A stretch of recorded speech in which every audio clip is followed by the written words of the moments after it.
Merhabalar, ben Ersin Faikzade. Bugün sizlere Şakir Paşa ailesinden deli dolu, çılgın, kreatif, yaratıcı, muhteşem sanatçı Aliye Berger'in hayat öyküsünden bir kesiti sunmaya çalışacağım. İstanbul'u sarsan bir aşk hikayesi ve kurşun.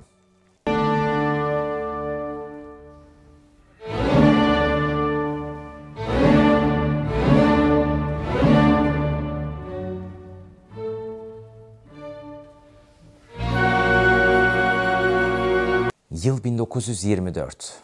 Cumhuriyet yeni kurulmuş, İstanbul rengarenk festival şehri haline gelmiş. Avrupa'nın bütün zenginleri, bütün aristokratları yeni kurulan cumhuriyeti ve İstanbul'u görmek için akın akın buraya geliyorlardı. Beyoğlu inanılmaz bir ihtişam içindeydi. En şık kıyafetleriyle hanımefendiler, şapkaları ve papyonlarıyla beyefendiler Beyoğlu'nun o muhteşem sokaklarını dolduruyorlardı.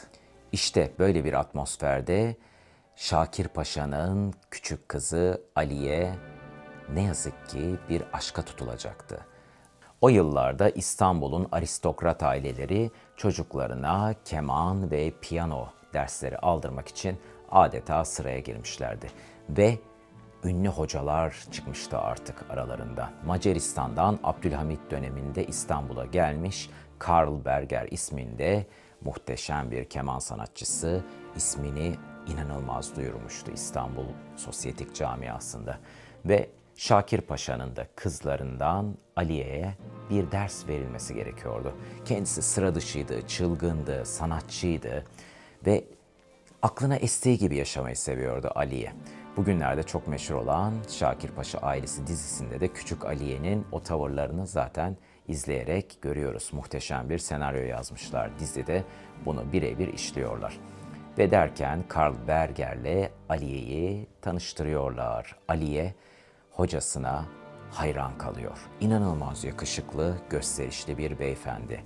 Macar delikanlısı ve de çok şık. O dönemde İstanbul'da ona Don Juan diyorlar. Kostümleri o kadar zarif, o kadar elegans ki kadınlar adeta Don Juan yani Karl Berger'den ders almak için sıraya girmişlerdi.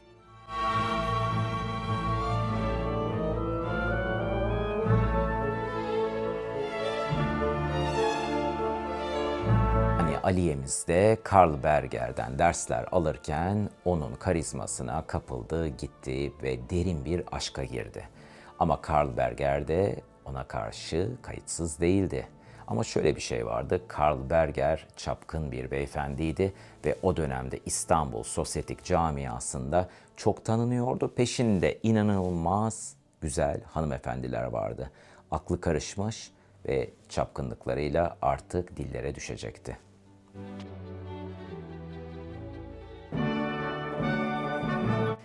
Gel zaman git zaman Karl Berger Beyoğlu'ndaki Şakir Paşa apartmanında ve Büyükada'daki Şakir Paşa Köşkü'nde Aliye'ye keman dersleri vermeye devam etti ve artık gizli bir aşk yaşıyorlardı aralarında ve çok güzel ve tutkulu birbirlerine büyük bir sevgi beslemişlerdi. Bir gece İstanbul'un dedikodu kazanları kaynamaya başlamıştı. O dönemde de magazin basını çok revaçtaydı ve olayları abarta abarta dile getireceklerdi. Hatta o kadar büyük bir sansasyon yaratacaktı ki İstanbul'da bütün gazetelere manşet olacaktı Aliye Berger. İstanbul'da dedikodu kazanları fokur fokur fokur kaynıyordu ve artık sosyete camiasına bu dedikodu Aliye'nin kulağına gitti. Beyoğlu'nda bir Ermeni madam vardı. Evliydi, kocasıyla yaşıyordu ama babası da Babı Ali'de hukuk müşaviri Herant Abro isminde son derece tanınmış bir Ermeni ailesiydi. Bu yüzden de Aliye'nin kulağına bu dedikodu hemen gitti. Bir gün bir hanımefendi Aliye'ye geldi. Dedi ki senin öğretmenin keman virtüözü Karl Berger biliyor musun? Evli bir Ermeni madamla aşk yaşıyor. Aliye çılgına döndü. Aliye zaten hislerini, duygularını inanılmaz bir şekilde dışa vuran bir hanımdı. Genç, güzel, alımlı ve dışa dönük bir hanımefendiydi. Ne yapacağını şaşırdı. Çıldıracaktı neredeyse. Arkadaşı da şaşırdı onun bu hallerine. Ne yapıyorsun Aliye dedi. Neden bu hale geldin? Ne yapacağını bilemeden arkadaşını gönderdi. Evde ne var ne yoksa kırdı, döktü. Ne yapacağını bilmiyordu. Gerçekten bir sinir savaşı yaşıyordu o sırada içinde. Kalbi kırılmıştı. Çok seviyordu çünkü Karl Berger'i. Nasıl bunu ona yapardı? Nasıl tutkulu bir aşkı başkasına yaşatabilirdi? Hem de evli bir Ermeni madama. Nasıl bunu yaptı diye çılgına dönmüştü. Ve kararını verdi. Aliye ufak bir tabancasını alıp çantasına koydu. Büyükada'dan vapura binip Üsküdar'a gitti. Üsküdar'dan da Beyoğlu'na, Şakirpaşa apartmanına geçti. Tabii İstanbul sanat camiası ve aristokrat aileleri birbirlerini o dönemde çok tanıyorlardı. Çabucak bu Ermeni hanımefendiyi buldu ve onunla görüşmek istediğini söyledi. Merhum Şakir Paşa'nın kızı Aliye Hanım. Onu bütün İstanbul camiası tanıyordu. Ermeni adamla buluştular. Aralarında hararetli konuşmalardan sonra büyük ihtimal Aliye'nin de sinirini bozacak o cümleleri duyduk ki silahını çantadan çıkarıp bir kez ateş etti. Allah'tan ki Ermeni madam sadece yaralandı ve ölümcül bir yara almadı. Ama ondan sonra ne mi oldu? Neler olmadı ki? Silahın sesi sadece o odada değil, bütün İstanbul'da, sonra Türkiye'de yankılandı. Çünkü cinayete teşebbüs eden hanımefendi merhum Şakir Paşa'nın kızı Aliye'ydi. Aliye Kabahaçlıydı.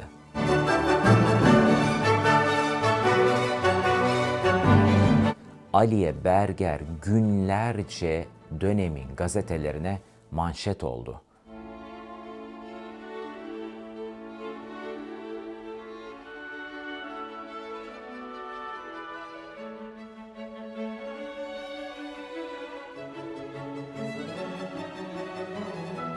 Derken Aliye Berger tutuklandı ve haftalarca süren mahkemeler başladı. Gazeteler devamlı bu haberi veriyordu. Şakir Paşa'nın kızı cinayete teşebbüs etti. Madame Mani'yi öldürmek istedi. Niçin bu cinayete teşebbüs etti? Neden bu kadar aristokrat ve zengin bir ailenin kızı buhran geçirdi? Manşetler, manşetler, manşetler. Ve derken İstanbul'daki bütün insanlar bu olayın peşine düştüler. Çok enteresandır. İlk defa mahkemede zarif hanımefendiler, elegans beyefendiler hep beraber bu duruşmayı izlemeye gittiler.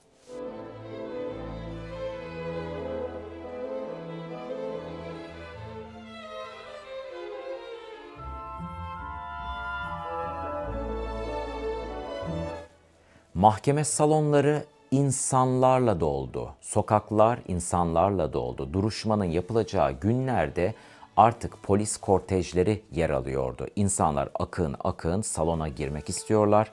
Aliye Berger'in ağzından çıkacak bir kelimeyi bile canlı olarak işitmek istiyorlardı.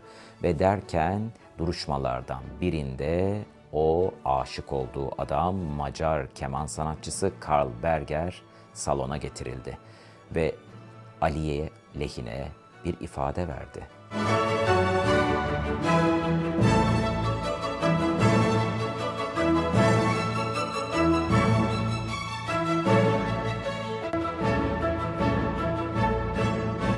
İşte o zaman aşkları daha da güçlendi. Haftalarca süren duruşmalardan sonra artık hakim kararını vermişti. 1 ay 5 gün hapis yatacaktı Aliye. Ama şimdiye kadar hiçbir sabıka kaydı olmadığı için, tertemiz bir sicile sahip olduğu için bunu para cezasına çevirip serbest bırakıldı. Ama gazeteler ve magazin dünyası, sosyete camiası çalkalanmaya devam ediyordu. Şimdi ne olacaktı? Ermeni Madame Manik mi yoksa Aliye ile mi Karl Berger olacaktı? Herkes bu soruyu soruyordu birbirine. O dönemin sanki prensesi gibiydi Aliye Berger. Sarışın, kıvır kıvır saçları, güzel menekşe yeşili gözleriyle arzu endam ediyordu. Ve bu olayın ardından Karl Berger ve Aliye tamı tamına 27 yıl büyük bir aşkın içine düştüler. Birbirlerinden hiç ayrılmadılar. Seyahatler yaptılar. Aşkları günden güne arttı ama yine de bu kıskançlık krizlerinden zaman zaman kavgaları yoğunlaşıyordu. Çünkü Karl Berger dediğimiz gibi çok zarif, çok yakışıklı, çok entelektüel ve çok da beğenilen bir adamdı. Aliye'miz ise güzelliği de dillere destandı ama çok kıskançtı, çok. Karl Berger'i deli, divane kıskanıyordu. Ve 27 yılın sonunda evlenme kararını aldılar. 1947'de Karl Berger Aliye'mizle evlendi. Ve Hristiyanlıktan Müslümanlığa geçti, dinini değiştirdi. Bu aileye daha çok kendini sevdirmek istedi. İsmi de değişti, Ömer Baki oldu. Ve Büyükada'da muhteşem, güzel köşklerine yakın 2+1 küçük bir kulübe tuttular ve orada çam ağaçlarının altında yaşamaya başladılar. Karl Berger yani yeni ismiyle Ömer Baki kemanını Büyükada'nın tepelerinde çam ağaçlarının altında her gün çalardı. O günleri yaşayanların demeçlerinde şunu derler. Karl Berger kemanıyla Bach, Tchaikovsky, Mozart eserlerini çalarken kediler, köpekler, oradaki keçiler, kuzular, kuşlar etrafına dolaşırmış. O denli büyük bir sanatçıydı Ömer Baki. Yani Karl Berger. Ve bir gün birlikte İstanbul'a geçeceklerdi vapurla. Ki 27 yılın sonunda evlenmişler ve evliliklerinin 6. ayını kutlayacaklardı. İstanbul'a gitme kararı aldılar. Sanat galerilerini gezeceklerdi, alışveriş yapacaklardı. Mutlu, mesut kulübelerinde, köşklerine yakın küçük evlerinde yaşıyorlardı. Aliye o kadar rahatına düşkün ki bir türlü hazırlanamıyor. Etrafındakiler Aliye Berger'i hep öyle tanırlar. Rahat, sele serpe, hiçbir zaman zamanında bir yere yetişemeyen bir hanım olarak kendi şahsına münhasır şeker mi şeker, tatlı mı tatlı bir hanımefendi Aliye Berger. Ve vapuru kaçıracaklar. Büyükada'dan her dakika o yıllarda vapur gitmiyor İstanbul'a. Koşturmaya başlıyorlar. Tepedeki evlerinden vapur iskelesine. Büyükada'yı bilenler bunu iyi anlayacaklar. Büyük bir yokuş vardır. Yukarıdan aşağıya koşturuyorlar. Tabi biraz artık yaş almışlardı ve vapuru kaçırdılar. Aliye Berger'le Karl Berger vapur iskelesinde şimdi ne yapacağız diye düşünürken göğsünde bir ağrı hissediyor Karl Berger ve oracıkta yere yığılıyor. Aliye ne yapacağını bilemiyor çünkü deli divane kocasına aşık ve ne yazık ki kucağında birkaç saniye içerisinde çok sevdiği, uğruna yıllarını verdiği kocası vefat ediyor. Düşünün 27 yıl çalkantılı bir aşk hikayesi, uğruna neredeyse cinayet işleyecekti kıskançlığından, iniş çıkışlarla dolu yıllar ve evliliklerinin 6. ayında kucağında kalp krizinden vefat ediyor. Ömer Baki'nin vefat haberi bir anda bütün İstanbul'da yankılanıyor. Tanınmış bir keman virtüözü, çok değerli bir hoca, Şakir Paşa'nın damadı, Hristiyanlıktan Müslümanlığa geçmiş. Bunların hepsi zamanın gazetelerinde manşet olmuş haberler değerli izleyenler. Ve Aliye Berger'in kollarından alamıyorlar biliyor musunuz sevgili eşini. Köşke götürüyorlar, köşkün salonuna yere yatırıyorlar ve bir tabut getiriliyor. Beyaz bir gömlek giydiriliyor. Tabutun içinde kapağı da açık vaziyette diğer aile üyelerinin gelmesi bekleniyor. Herkes çok üzgün. Herkes orada Fahri Nisa Zeyd, kardeşi Suat, Ayşe, Hakiye, Füraye. O kadar üzgünler ki ama Aliye'nin ızdırabını hiçbir kelime, hiçbir cümle kurularak ifade edilemez.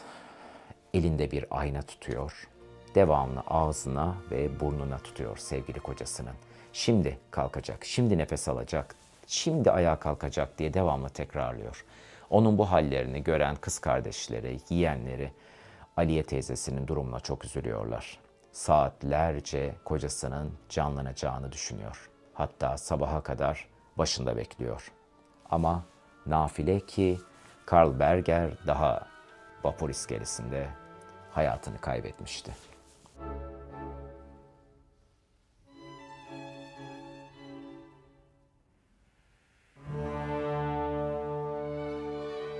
Katolik mezhebine bağlı olduğunu düşünerek Büyükada'dan bir rahip eve geliyor ve Karl Berger hakkında işlem yapılacak. Artık cenazesinin kalkması gerekiyor.